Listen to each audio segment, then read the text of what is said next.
Good afternoon, members of the NYSE Euronext Board of Directors. We appreciate you making the long hike to California for our special meeting. We believe the topic that we're here as strategic management consultants inside NYSE Euronext. My name is John Bryan. I'm joined by my colleagues Yogi Patel and Dylan Vista. And we're here to discuss an important issue related to systemic underpricing with regards to initial public offerings or IPOs. We're going to begin by addressing the situation and analyzing it. Afterwards, we're going to take a particular case of Goldman Sachs and eToys that's recently resurfaced in the news as an example of systemic underpricing. Afterwards, we're going to explore exactly why is it an ethical problem, the dimensions of that problem, and then our recommendations to address it. Following that, Dylan's going to elaborate upon the implications as far as they're concerned with financial, legal, and ethical ramifications. And then we're going to step back and look at the macro picture as it affects not only us as the largest stock exchange, but the market as a whole. To begin with, we're going to address the rules of the game that firms are required to play by. After that, Yogi's going to discuss the IPO process from start to finish, because we do know that members of our board are very diverse, and we want to make sure everyone's on the same page going forward. And after that, I'm going to address our particular implicit and explicit responsibilities. Rules of the game can be divided into both implicit and explicit. And our explicit responsibilities are delineated by the law. And the law regarding IPOs and regarding financial regulation is quite thick, but we're going to key in on a couple key areas today. Primarily, NYSE rules, now FINRA, for Financial Industry Regulatory Authority, and the Securities Exchange Act, primarily two sections, Section 982 and 1783 and 1784. Our implicit responsibilities are those that we as the market leader and the largest stock exchange have to have a fair and just marketplace, and also as the market leader we have a moral responsibility to lead. Our nearest competitors are a quarter our size, so it's an important position for us. Now Yogi's going to discuss our IPO process from the beginning to the end. Okay, so what I'm going to do is I'm going to paint very broad strokes, and I'm kind of going to walk you through and lay a foundation for the IPO process. And so we have to familiarize ourselves with key terminology, and I'm just going to walk you through the arrow from left to right. The 6 circles that you see on the screen represent the entire IPO process, from start to finish. Now, the first 4 circles represent the actual book building process. In this process, the first step is an issuer, an issuing firm looking to become public, looking to raise money in the stock exchange, hires an investment banker known as an underwriter. This underwriter will approach institutional investors such as Fidelity 500, Vanguard, and large players in the market who are potential buyers of these shares. These institutional investors will provide information in terms of valuation information back to the underwriter. And so what's happening is an underwriter is asking essentially, hey, how much would you pay for this share of stock, right? And after this point, several institutional investors are contacted, and the underwriter sets an offer price. And this offer price is usually underpriced in terms of trying to compensate the institutional investor into giving valuation information that's useful and that's very objective, okay? And so these 4 steps represent the book building process. At the 5th step, an issuer actually lists on one of our exchanges, such as the New York Stock Exchange. Then the 6th step occurs when shares are officially sold to the public at the market price. And we're going to go over the offer price, market price discrepancy a little later on. But this is when institutional investors have the opportunity to sell the offer price proceeds, the shares that they bought at the offer price, to the public at the market price. And so they get a nice return, the underwriter gets a nice return, and the issuer is supposed to get a nice return. And so what we see is the underwriter charges a gross spread on the IPO proceeds that the issuer is supposed to receive, but they also get this soft dollar component, which is a kickback they get from the institutional investors. And so what we see is kind of like this figurative line delineated by the Securities Exchange Act of 1934. The purple kind of diagram shows the book building process. And so as we can tell, we start with the idea that issuer hires underwriter, right? Step 2, we see that the underwriter secures investor purchase commitments. So we're asymptoting towards the line, but we're not crossing it yet. And then a prospectus is released. A prospectus is essentially the financial data of the issuing firm available to the public. The public will then use that information to kind of find a market price the day of listing. And so at the exact point that shares are listed on an exchange such as ours, Institutional investors have the permission to buy at the offer price and sell at the prevailing market price. This can be quite lucrative, and the problem occurs with the kickbacks, right? And John will discuss this a little further later on. And so what I'm going to show you next is underpricing historically. 99% of IPOs are underpriced to institutional investors. Please keep that in mind. And so what I'm going to show you is a graph that shows underpricing historically across 3 decades. The dark blue bars are representing the number of IPOs per year, and the line delineates average first-day returns. Average first-day returns are essentially the market price minus the offer price. As you can tell, during 1998 to 2000, this underpricing was rampant. It was huge, it was negligent, and there was intent behind it. And so we have to identify kind of our values, our responsibilities as the New York Stock Exchange Euronext and as an industry leader, and Dylan's gonna talk about that a little bit. So how does this relate to MYX specifically? Our Code of Ethics and Business Conduct, established by our former board, dictates that we have a commitment to ethical practices, and this is one of our highest priorities. However, given this rampant underpricing, there seems to be a disparity between the two. Also, we want to support the highest ethical standard, and leading by example being the #1 exchange market, we need to set the bar for ethical practice in our exchanges. Let's look at a specific case, Goldman Sachs and eToys, of an IPO that failed on being released on the market. Goldman Sachs was the underwriter for the IPO for eToys.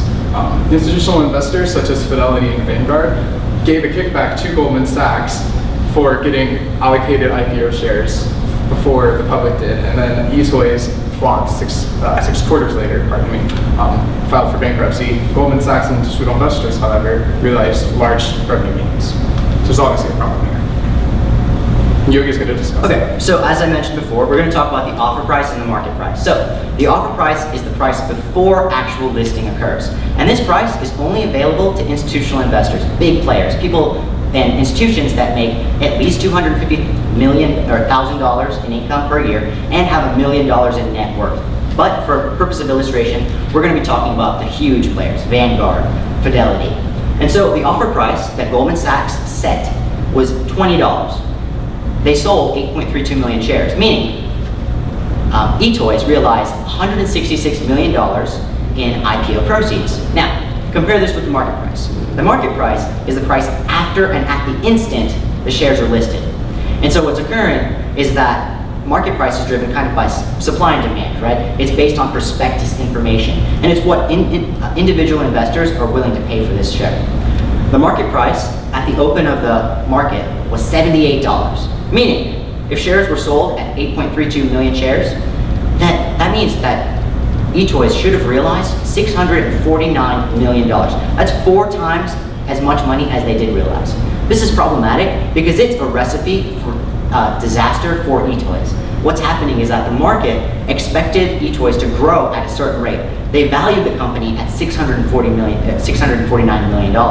However, eToys only realized $166 million, meaning the expectations that the market had were different from the proceeds that eToys realized. And so they weren't able to participate in research and development that they could have. They weren't able to create economies of scale that they could have.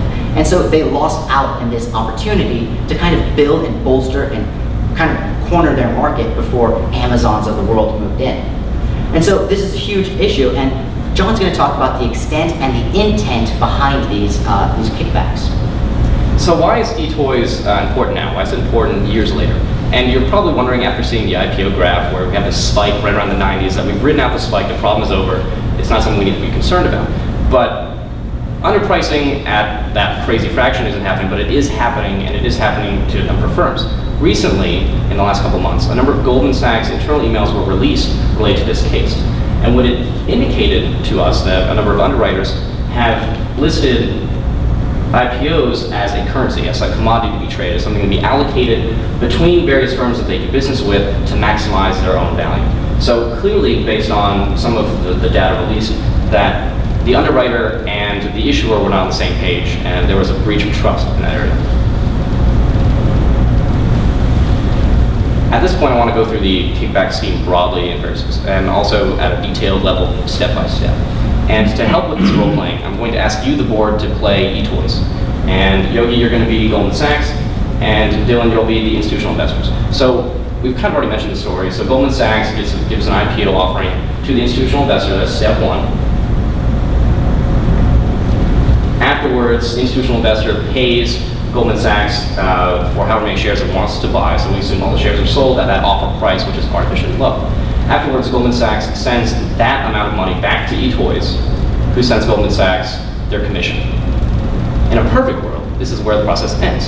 However, what will happen is because Goldman Sachs, over the phone, and in some area that probably couldn't be traced, gave these institutional investors the access to that IPO way below market price, there was an implicit or explicit understanding that you scratch my back, I'll scratch yours. Afterwards, this kickback comes in, about 30 to 40%, and we call these soft dollars because it's not just an outright payment that would be too hard to cover up with accounting. Instead, what happens is, let's say Goldman Sachs goes to an institutional investor for a service, Goldman Sachs just overcharges them for something above market price, and that smooths out the accounting, nothing happened, this never existed.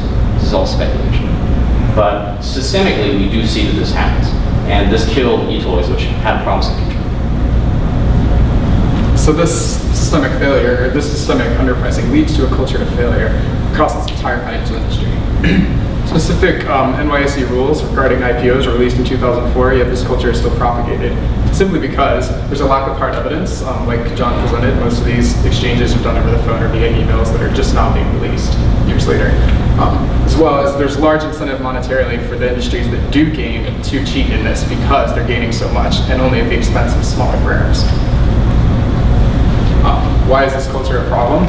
Regarding NYSE Euronext specifically, we drive this market. We are the leader of this exchange market, and rampant underpricing is going to cause a systemic failure within our market, as shown by the graphs on the other data before. Bankruptcy on behalf of all the smaller firms. There's going to be less players in our market, less money going around circulating in our market means less value for us and everyone else in our market and in the industry.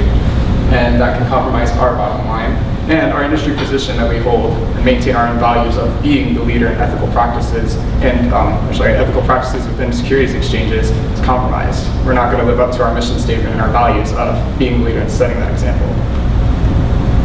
So what are recommendations to fix this? How do we take the lessons from eToys, the lessons over the last number of years, and put them into practice in a way that we, as the referees of the market, are not being needlessly intrusive and are within our scope of control? So our three recommendations are to promote transparency via disclosure, increase issuer and investor awareness, and eliminate abusive practices and regulatory impediments by fostering a cultural change. And all these pillars kind of work together, so I'll just go through them one at a time. To start with, transparency via disclosure. We mentioned before that it's very difficult to track how this happens, and that's because almost none of it is written down. We suggest that institutional investors submit a written bid for what the actual valuation is. So instead of supposing that they were given a lower price and that information, as Yogi mentioned before, is given to them, there's actually documentation demonstrating that. Furthermore, we're also suggesting that firms on their SEC 10Q will list their revenue and itemize it. So instead of just saying we made X dollars via IPO activities, they would actually have to demonstrate how much money they made each area. That would allow potential prosecutors or potential interested parties to see that amount of money and then an anomaly as far as, well, they overcharged for this one service this one time, that happens in correspondence over space. Our second recommendation, building on the access and kind of the fear that likely prosecution will bring, is to increase issuer awareness. What happens and what we've seen happen with a number of IPOs is you have firms that there's this huge information asymmetry. You have huge players like Vanguard, Goldman Sachs, and others that have been there forever. They know exactly how this works because that's their job. On the flip side, the new firms aren't as familiar with what the IPO process is like. So on top of just expanding information, giving an online database for prospective issuers to kind of see what their options are and learn about it, we want to improve listing acknowledgement forms. So this might seem like an extra piece of red tape, but if a firm like eToys just has to spend a second to demonstrate that they're familiar with the risk associated with issuing and the whole process, if we can increase the rate of IPOs that succeed on our market instead of those that fail, which an overwhelming number do unfortunately fail, then everyone wins, especially if it's just one signature. And then our third recommendation is to kind of foster a cultural change. And as the referee, there's only so much we can do as far as changing the culture of players in our market, but what we can do is initiate and support rules that strengthen rules against these hot IPOs and trading IPOs as a currency between firms. And the transparency we've mentioned before kind of like leads to this. Furthermore, we also support SEC rules that expand options. The 2012 Jobs Act actually does give some smaller firms additional avenues to come to market. So we believe that, along with Dutch auctions, will expand the number of firms that trade on our market and then not only trade, but then thrive afterwards. The implications of these recommendations to NYX specifically are a multifaceted approach, mainly ethical, but these are also integrated and linked to financial and legal aspects as well. On the ethical standpoint, they maximize, or rather the solutions maximize value for all players in the game, or in the market, excuse me. Because there's a balance of opportunities, there's more fairness in the market, and therefore everyone has the same opportunity to maximize their entity's own value, rather.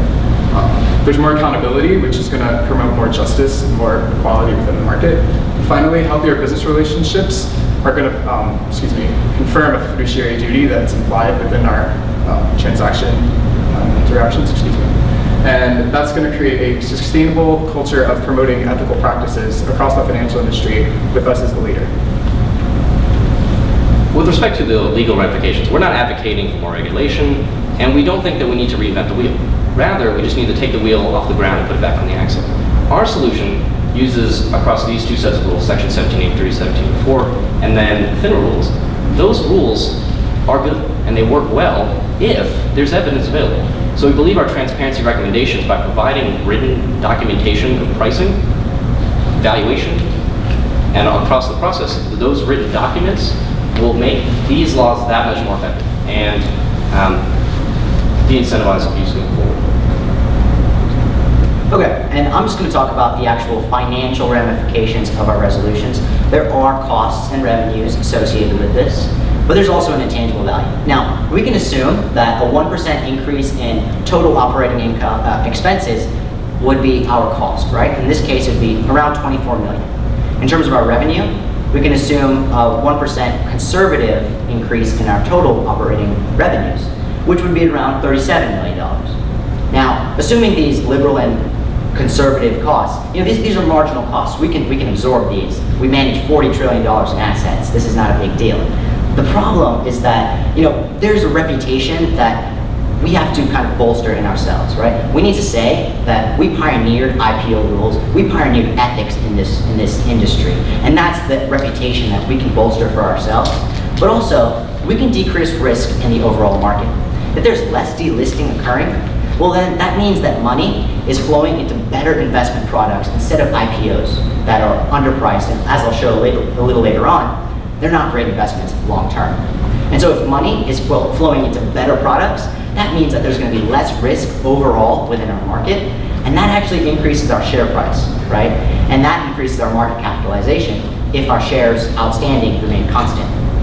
And so that leads me to the macro impact of and kind of the big picture effect of our reforms. And so what we see is, we see a restoration in the faith within our industry, right? The banking industry has this stigma of kind of being untrustworthy in terms of the public's eyes. If we can encourage people to kind of build back trust within banks, that means that banks are going to have more depositors, and more depositors means more money to lend, and that means businesses can grow, and we all thrive. It's a win-win situation for all players.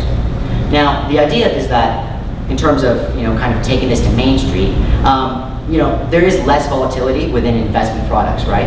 If money is flowing into more stable products such as stocks and bonds that are not as risky as these underpriced IPOs, and the idea is that they don't perform very well long term, which I'll highlight in a second, then we're going to see better performance in terms of pensions and savings plans like 401ks, because that's the investors that are buying these IPOs at this market price, right? They're buying high, and then I'm going to show you in a second.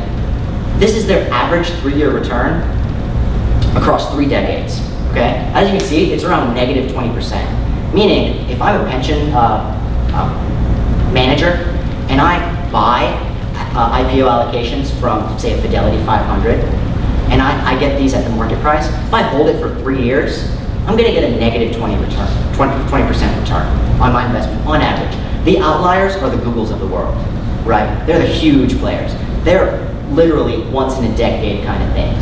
okay? And they're not enough to compensate for the lost returns that you're going to realize. Because pensions, 401ks, they're long-term investments. Long-term IPO investments are not even a good buy, right? And so our job is to kind of instill that idea within the market and kind of bolster the idea that we are a leader, not only to kind of support our bottom line, but also support the values of the entire industry and the entire market as a whole. So to take you back to the beginning, IPO maltreatment, the IPO process that we've described and the abuse we've described is not as sexy an issue as pumping chemicals into a river, but it is important. E-toys, in this case, the exploitation that happens, it doesn't just affect you, myself, and NYSE Euronext as a whole, but it affects every single person that has a retirement account, 401k, a pension, you name it. So grandma has to retire a year later because a number of firms have exploited the system and they've extracted most of the value out of that IPO. We've talked about the aftermath and how e-toys ultimately failed. E-toys actually realized less money in its IPO than Goldman Sachs did. Across three key parameters, the financial, ethical, and legal, we've discussed our recommendations, which allow for greater transparency. We try to bridge that gap of information between the issuers and the other financial bodies, while at the same time doing what we can as a market to kind of promote better practices within the firms that operate on NYSE Euronext. And what this allows us to achieve is sustainable value creation going down the line. If IPOs don't fail and they don't have an average 3-year return of negative 20%, everyone in this room, everyone that plays on our market wins.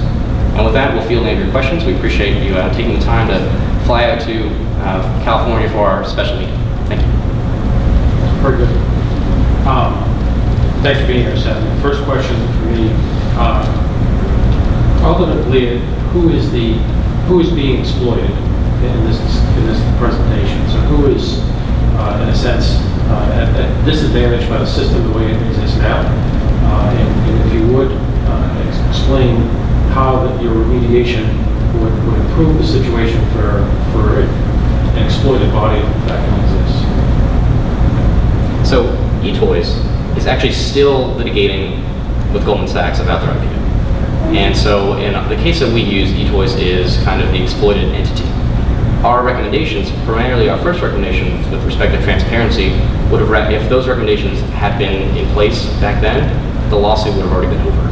Because evidence would have been clearly there that fraud or underpricing had occurred. Unfortunately for eToys, that doesn't exist. That evidence doesn't exist. So by forcing firms to put down exactly what the valuation was, exactly what the offer price was, there's a written record that makes damages, should a firm be victimized, makes receiving damages something they can do. But right now, firms are in a situation where they can be exploited and then they have a very difficult time taking legal action because there's very little evidence, if any, that they've been the victim in that case, despite it being systemic and statistically kind of shown that IPOs are undervalued. So that all issuing firms in our context. Okay. Just to add to that as well, the idea is that eToys only realized $166 million, whereas they should have kind of realized $649 million. And in terms of valuation, in terms of like an investor pricing actual shares, the idea is that we want to take into account growth perspectives and just discount rates, right? How much of a return can we expect from this product? And so the market actually assessed a very high growth rate, but eToys wasn't able to realize that growth rate because of the underpricing that was occurring. And so our objective is to kind of prevent that from occurring on a going forward basis. Because if these rules were implemented, the idea is that they would be able to recoup a lot of the damages and probably still try to be alive, right? Because they didn't have enough money to like, invest in research and development as the market predicted, right? Because they didn't get to grow at the same rate the market predicted. They kind of got stifled into the offer price that Goldman Sachs artificially set. And so, they weren't able to kind of gain what they were supposed to, but the resolutions allow them to kind of get damages in retrospect, incentivize banks not to deceive their clients. I guess my concern is that what we're labeling as systemic overpricing, not quite yet seeing where the proof of that is, other than the fact that there was a cluster cases that would meet that definition, but I would argue that that was at a time where there was such an overinflated exuberance for what actually turned out to be a bunch of really wacky ideas. If anything, I would argue Goldman Sachs overstated the offer price. eToys proved in very short order they did not have a $100 million company, let alone a $600 million idea. So I'm not exactly sure how we force the issuers of shares to absorb the false expectations that are placed on it by the market. So maybe I'm just not seeing the connection there. Well, I could probably address that, and John can probably follow up with it. But the idea is that, the market is assessing whether we know it or not. We can't see into the future, but there is an uncertainty about it, right? There are winners and losers. However, the idea is that this is just coming to light, and it's a going forward process, and it's actually an accrued process, right? We find out about it a decade plus later, and so there are other victims. We have hard proof for this victim. And so the market was thinking, okay, eToys is going to grow at 5%. They're going to have all this money to spend in terms of research and development, in terms of kind of securing the market, leveraging economies of scale. But they only had $166 million to use that funds. And so the idea is that, they did fail, right? And it could have been attributed to maybe a bad business model. But then you have to look at the other flip side. Amazon uses the exact same kind of business model today, and they thrive, right? Because they had the opportunity to kind of leverage the advantages of having a larger IPO. Right? And so the idea is that it is about that growth, and it is about that investor inclination to kind of bid this price up. And you are right, that was the internet bubble. But the idea is that, if we're all making money, right, investment bankers, we all have an incentive to just sign and make as many people as possible, right? So like an assembly line. And so the idea is that this rampant underpricing, if it's not curbed, if it's not kind of snipped immediately, you see bubbles form. And so on a going forward basis, we do have those 2004 FINRA rules, but our objective is to kind of stymie the idea of underpricing going forward and integrate ideas such as Dutch auctions, which the United States Treasury uses, to kind of make this discrepancy between market price and offer price a little less, right? And so the idea is that you are correct. And I mean, there is that idea of, we're throwing darts at the wall. We don't know who's going to win. We don't know who's going to lose. But we need to give everyone a fair opportunity and an objective opportunity. I think that these resolutions would kind of set that stage. Second question about, I really like the idea of ensuring that the companies understand the risks in going IPO. In order to go IPO, it's an extreme amount of income and work and process and controls that get put in place to meet the SOX expectations on the company. So what are the unintended consequences? We've thought through the unintended consequences of putting something like this in place so that a corporation doesn't get down the road invested in going IPO and then not be able to find the investors because of the regulations that have been put on them. So actually, the Securities Exchange Act actually allows firms to kind of shelf register. And so they can essentially file all the documents, and then within a couple of years, actually go through the IPO process. So you have a process where it's not occurring in 6 months sometimes, it occurs over several years. Facebook did this with Goldman Sachs. They kind of went to Goldman Sachs, said, hey, we want to go public. Goldman Sachs said, okay, great, we'll file all the paperwork with the SEC, and when you're ready to go public, we'll do so. And the idea is that there's always going to be someone who is willing to invest, because you have to think of the winners and the losers, right? The losers are the public, but the institutional investors always win, because 99.9% of IPOs are underpriced. It's the rampant underpricing that's a problem, right? When you see a discrepancy of $78 to $20, when you see $650 million going to institutional investors, whereas only 166 goes to the actual issuer. That's the problem. And I think that if you can address those issues in terms of the resolutions that we delineated, I think you work in the idea of kind of countering those actions beforehand. And so as you said, beforehand, before they kind of want to go public, they're always going to have an investor to kind of buy into it, because you're going to have the Fidelity 500 who's going to say, yeah, we're going to make a ton of money off this. The problem is when it gets down to us, when it gets down to our level. I'm not sure if you guys are institutional investors, but when it gets down to kind of like a public area, right? When it comes down to that area, that arena, that's when it becomes a problem. The higher ups are winning, right? But we have a responsibility to look out for all stakeholders, You mentioned that you did not, you were advocating more legal regulation. Can you talk more about that? Why not? As the market, and like kind of the, I don't say the poster child for capitalism itself, but as the stock exchange, it's in our best interest if our potential clients, everyone on our exchange, can trade as efficiently as possible. So we as an entity aren't broadly speaking for any regulation that doesn't either improve the performance of companies that are traded on our exchange, or that doesn't protect somebody in a meaningful way that outweighs the risk of said regulation, if that makes sense. So the regulation that we highlighted is existing regulation that is effectively unenforceable or very difficult to enforce, because outside of a few extreme examples like Galleon where they wiretap people, it's very difficult to prove things over the phone. So we decided to just kind of build on that by advocating, and within our scope as a market where we have some restrictions that we can put on people to trade, that they do have to list things on paper, so there is some evidence. So we're not advocating for further regulation, but more effective, I guess, more effective use of the existing law.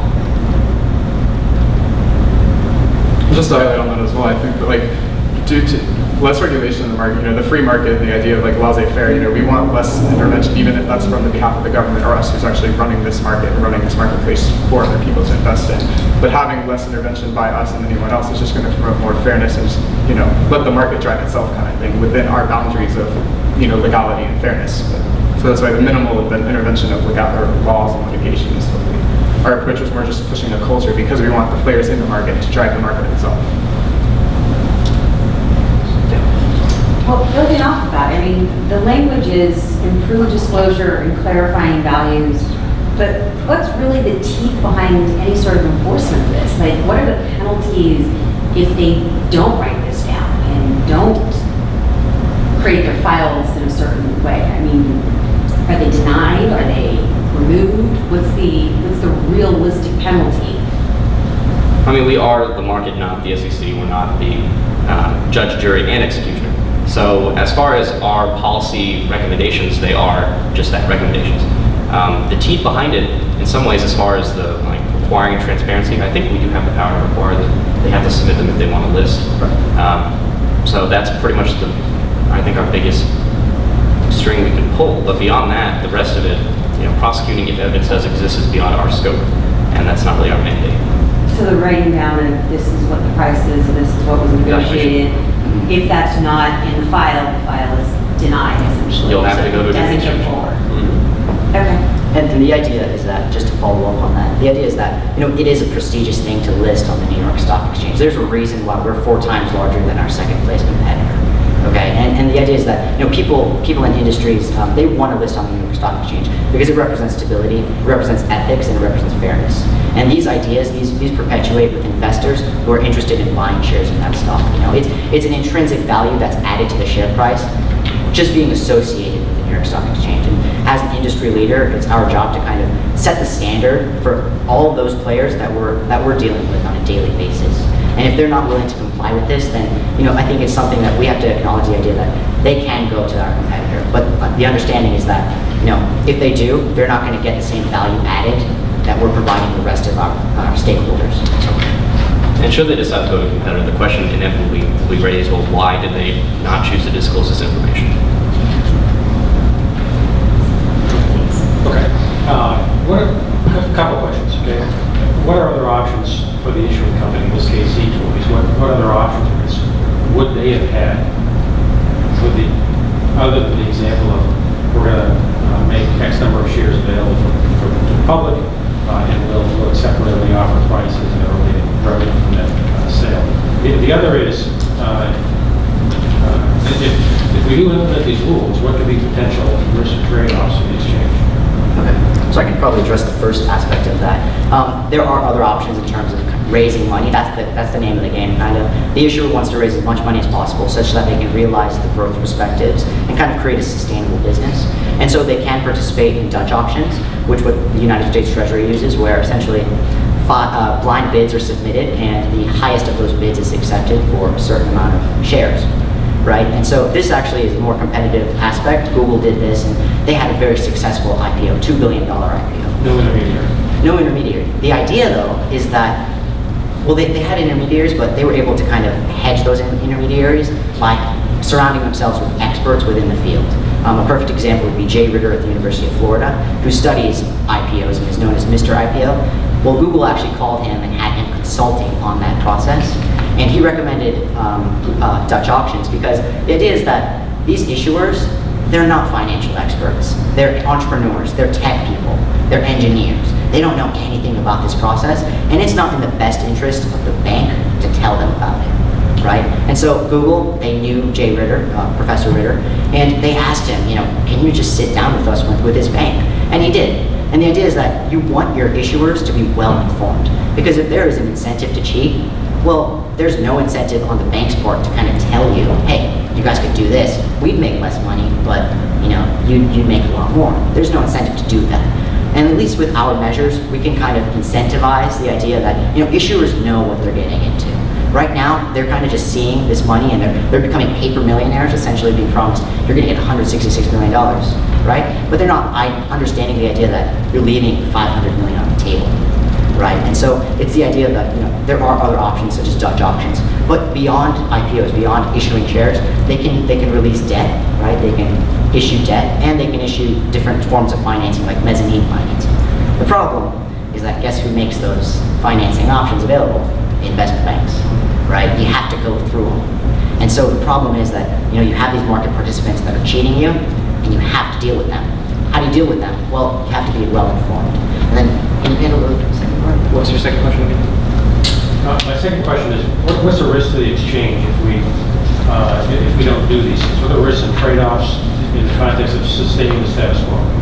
Well, as I think Yogi mentioned with the graph, like IPO performance, if we choose to do nothing and leave and go on our merry way, the stock exchange will continue to prosper, broadly speaking, but we are still going to have those IPOs drag down the net performance of 401ks, pension funds, and other funds on the exchange. So this is a process that, unless checked, is going to continue to kind of drag on our performance. Our RPO failure rate is pretty high, and as an exchange is trying to attract more capital to come in and more firms to list on us versus other competitors, that's something we want to pursue. So a risk is that, I guess, the media gets a hold of, we're trying to regulate everything, and that could cause a potential problem. But as the New York Stock Exchange, we have so much more cachet and so much more of a position in the market versus our competitors that any potential hiccup in the market, so to speak, I mean, thinking like the long term, as in a year, 2 years, 3 years, whatever, the benefits far outweigh the costs. Yes, so under your plan, what incentives do companies have to trade on our exchange? Okay, well, the major incentives to trade on our exchange is that, we are associated with ethics. As Dylan mentioned, we have this ethical business conduct that we follow ourselves, that the board directors create.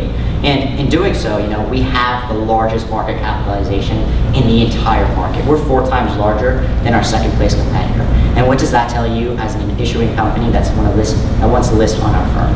Well, that tells you that we're trustworthy. We're going to be here tomorrow, and we're going to look after you in terms of building a long-term relationship.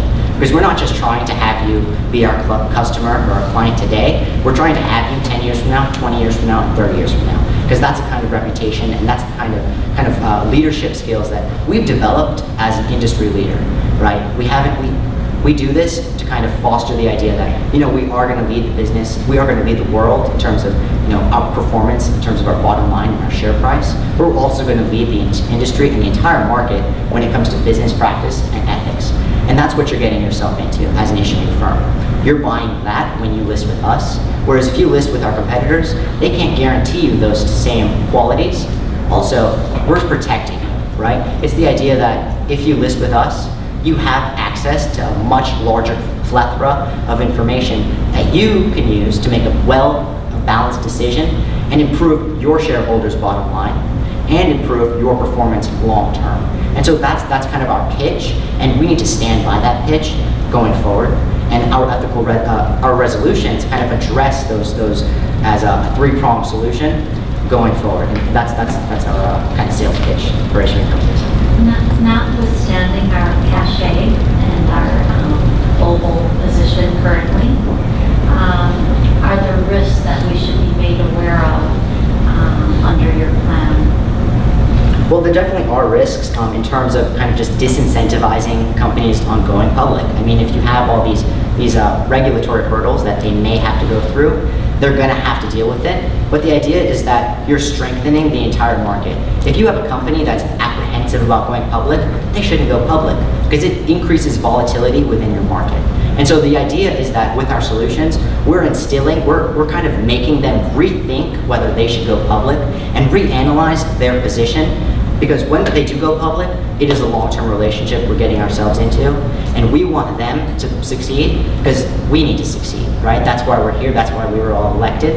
And so the idea is that we want them to perform well, and we perform well, and it's kind of a counterparty exchange. But the risk is, you do disincentivize IPOs in terms of listing, right? You may want to wait a few years, but the idea is that we are a long-term business, right? We're gonna have a business one day. The idea is that we want them to be very confident in their decision with going with the New York Stock Exchange Euronext. It's in our best interest for firms to have higher, longer transaction volumes on our exchange than to show up one day, have this huge jump, and then die off 6 quarters later. So the longer they're around, the better off we are. That's what this means. We probably have time for one more question. I have one more question. So have you thought about any type of self-reporting, making sure the Drink Dot Act is, or have you gone through any type of self-reporting? Well, I mean, in terms of self-reporting, the idea is that, there are these FINRA standards, that is the largest regulatory agency independent of the United States government. But the idea is that you're always going to have this incentive to kind of beat the market, right, in a loose sense, right? If there's several players that are content with the status quo and they control all the apples in the basket, well, they're not going to want to change it. And so you have to incentivize them in terms of having these consequences, but also having the idea of kind of instilling duty in terms of belief in our market, right? If you're going to be participating in the market with us, the New York Stock Exchange Euronext, well, you have to be willing to follow these ethical guidelines and these values, because you can take your business somewhere else, but the idea is that we're trying to create a self-sustaining, value-creating industry, and that's our objective. And you do bring up a good point. There are regulatory agencies and self-reporting, but the idea is that if we do implement that, it would be a cost, but it would be something where if we weren't on top of them day by day, I think it would fall through. Because the idea is that we've tried this already, but it didn't work, and we have to be on top of them, and we have to kind of instill the idea that we're all on the same team. We're all trying to create value for our shareholders and our stakeholders. And the objective is that, if you're going to participate with us, you have to follow these rules. So if we picked a grand metaphor and assumed that the stock exchange is like a community pool, instead of us having a lifeguard at the pool the entire time, instead we just have someone at the gate that's making sure that before you go public into the pool, so to speak, that you meet certain requirements. So it'll cut down on our maintenance rather than having to lifeguard the market, so to speak. Okay, thank you. Thank you. First of all, I'll go ahead and start. Very good topic, Kelly. Thanks for sharing this topic with us and discussing. This I appreciate is not a readily obvious issue or something that is commonly understood or that's well appreciated by everyone. I had to think about it right from the onset of what you guys were trying to talk about. And it was obvious to me you spent a good amount of time researching it. A really good example of e-toys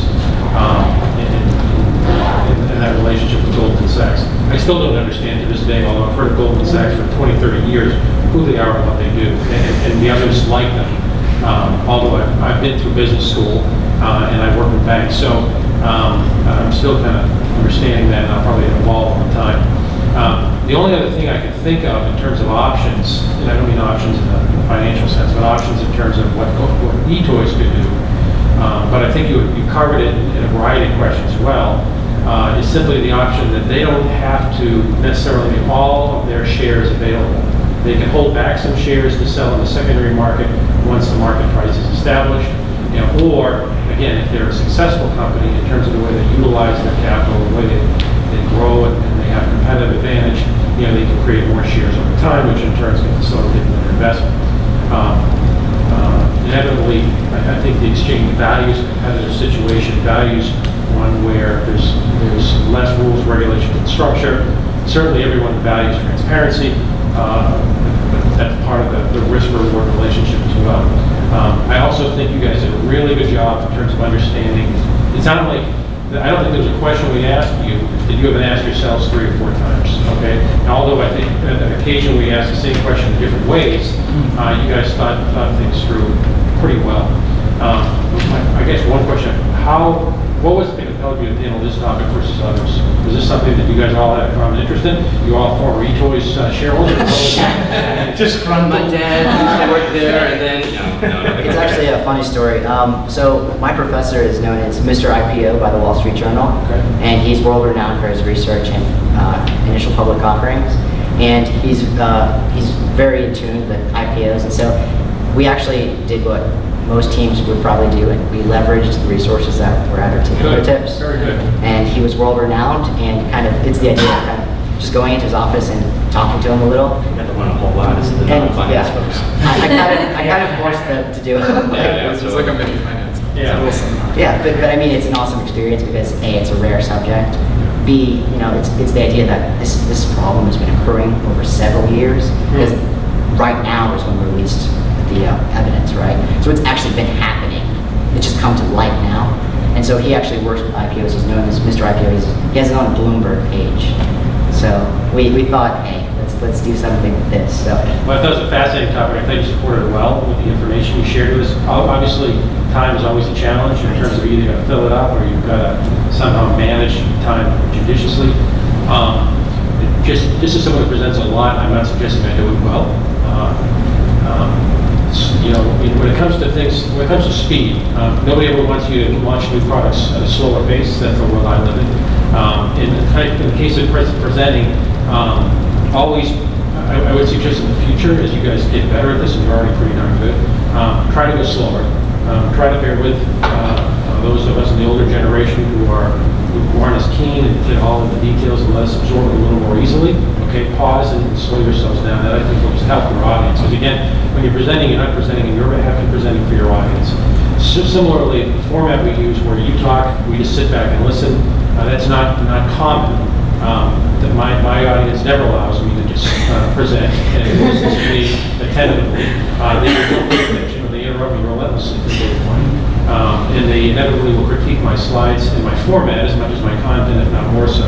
So the format piece and the way you guys present it, well done. That investment of time will always be to your benefit because, again, you're trying to facilitate making it easier for your audience, and you guys did a real good job of that. So thanks for that, for reflecting on what you guys did.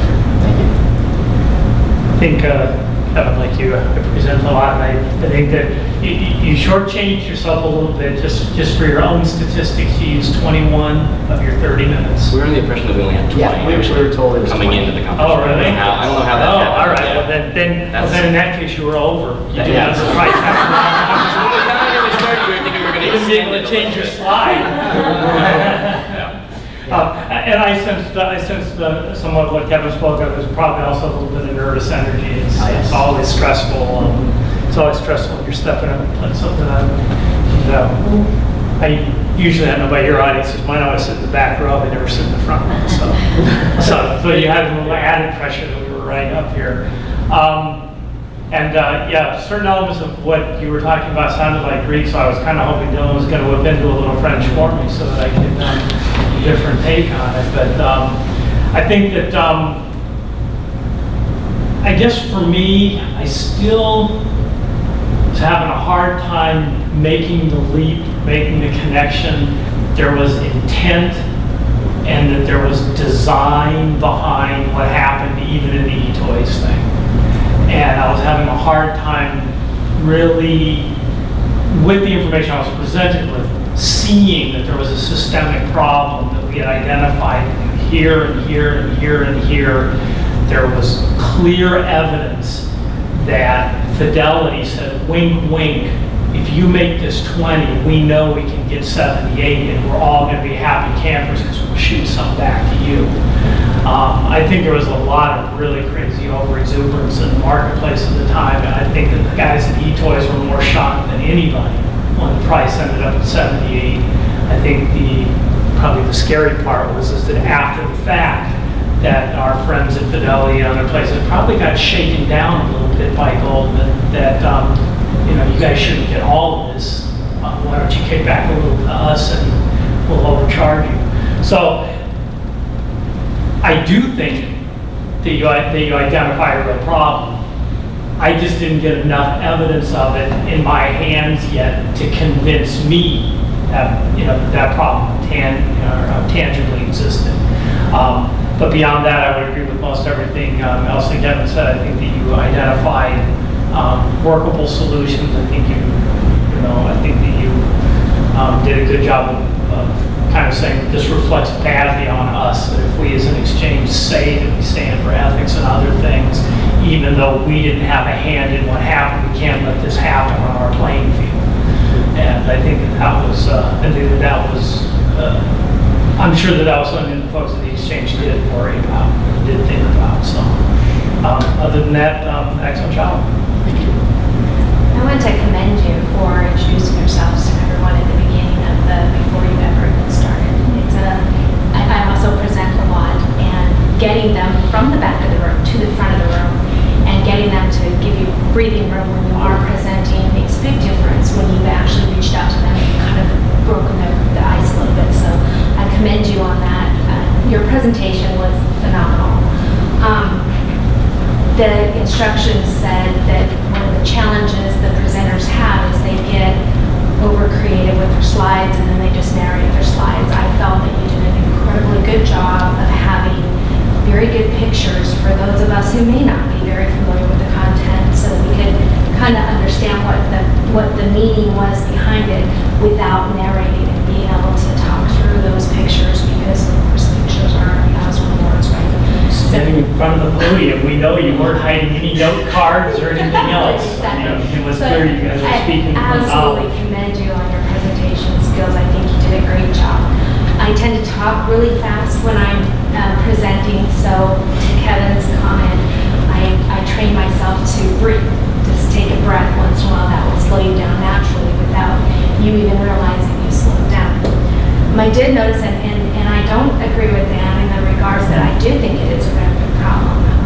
I've done a little bit of study in this regard, and I think that, in fact, one of the things I've been recently looking into that you might find quite interesting is Benford's Law and how to apply Benford's Law to some of the financial statements that are out there. Go look it up.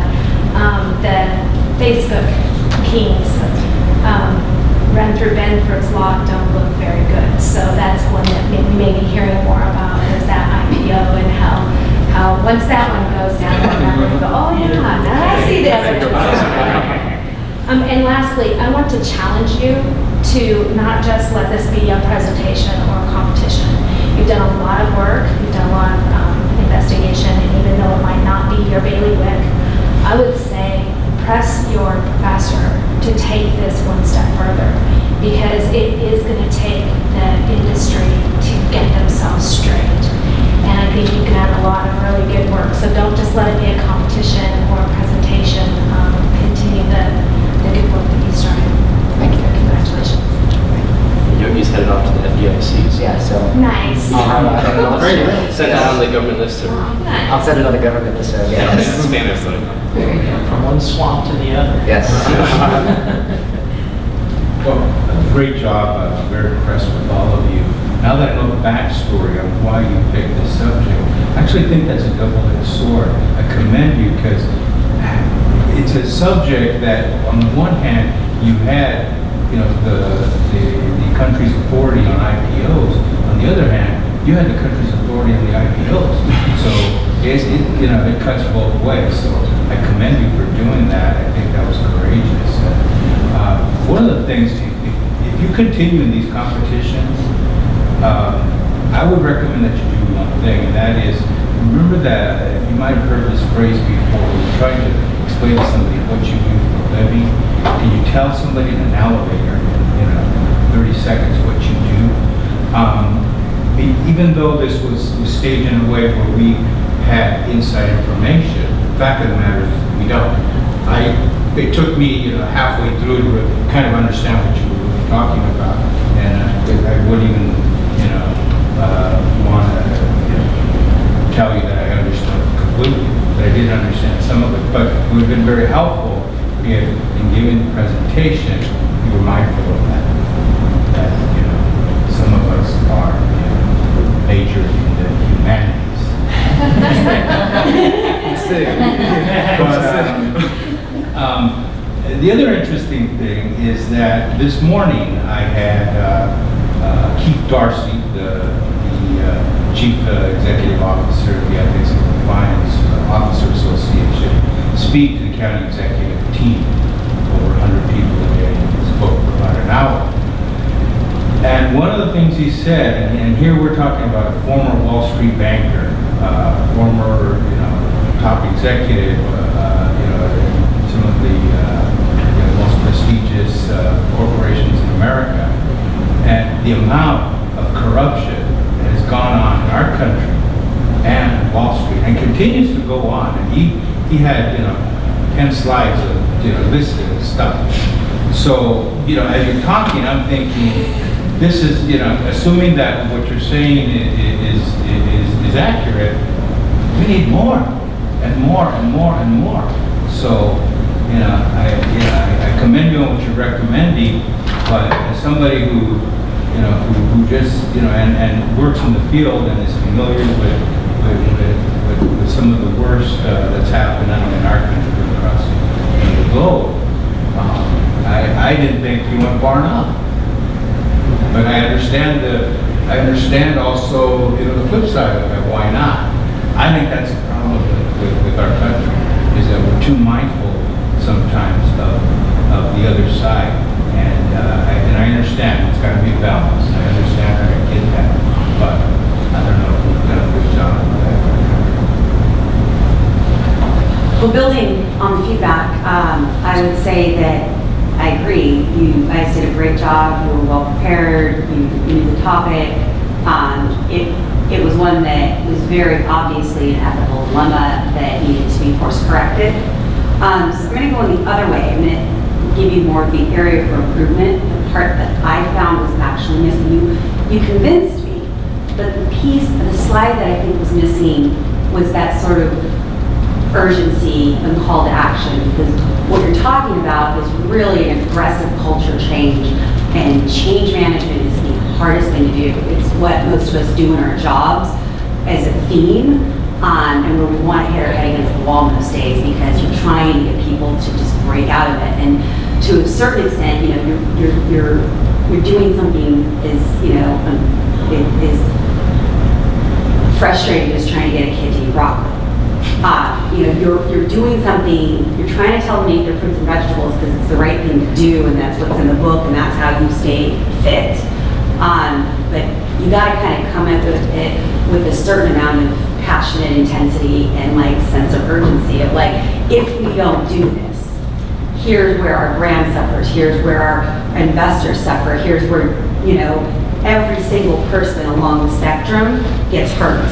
And our inaction and our unwillingness to bang the drum and to go and hit the circuits and make everyone, like, this becomes our message, our mantra going forward. Like, this is, first, we as the stockholders and investors have to really all internalize this and really be fired up. I mean, this is the kind of thing you need a motivational coach to kind of come in and like get everybody up and ready, because you're looking at taking the Titanic and avoiding the iceberg.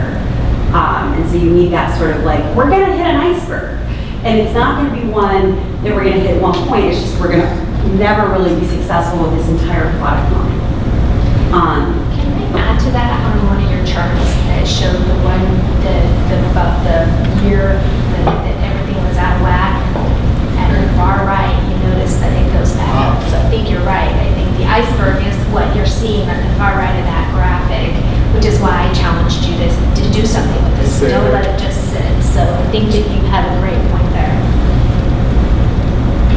It's funny that you noticed Right that, because I was going to say, like, I noticed that. I think I picked up on it while we were presenting, and I was going to say something. Because it's a repeat, yeah. Yeah, I think that's You great. have, every 20 years you have a new batch of MBAs who are now running everything. weren't there for the last one, and they just come up with a brilliant new idea. Did you say new practice schemas? Yeah. Yeah, I had just two lessons I wanted to add. One, I agree with Renee's points on for another reason, because I'm trying to get children to eat broccoli. I know what that's like. I think the other risk here is oversight committees in the Senate and the House. They exist, and the exchange, of course, has to be very active. The purpose, the relationship with an oversight company is one where you never want to get them involved in your stuff. Once they get involved in your stuff by passing new laws, particularly ones where they're seeking to influence an audience that's beyond your control, namely the public, that's a significant risk. The other thing, that's just something Renee may compel me to think about her feedback. I think that's maybe something to consider. You guys might think about that, say it's completely wrong or whatever.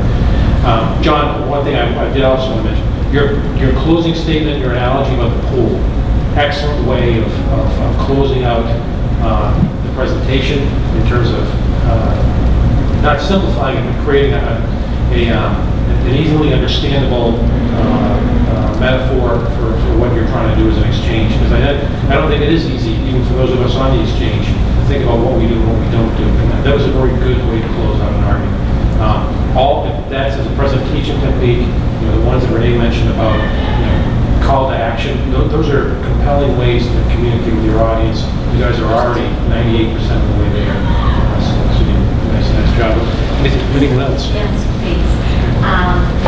You took a pretty complex subject and simplified it. I agree that the speed with which you delivered it did not give the weight to your concepts that they deserved. They deserved to have the weight given to them and to allow your audience to really incubate them a bit. And also, with speaking quickly, get a sense that you were trying to sell, but you already have, you're very convincing and compelling and passionate, so you don't need to do that. And what a great learning opportunity on the 20-minute, 30-minute thing. I suspect if this experience, and it's taught me, if it also teaches you before you encounter any sort of competition, and isn't life a competition, you'll be speaking to actual boards in the future, no doubt. So for you to know what the parameters are for that time period, really study who your audience is, delivering to your audience, and so forth. It'll take the intelligence that you have and deliver it in the best possible way. You give me hope for tomorrow. I would like to, and this was great. I'd love to have another session that continues it with you on this subject. I'm not inviting that, but it was that interesting to me, and I'm kind of a neophyte in this area. The one point that I would like to hear you speak to more is, as a company, okay, so we have the idea of competition, right? Free market. It is self-regulating, right? The free market. It in itself is maybe not good or bad or ethical or unethical. It just is. So as a company thinking about going public, even though the New York Stock Exchange has the considerable funding and experience and history and cachet, what is going to attract me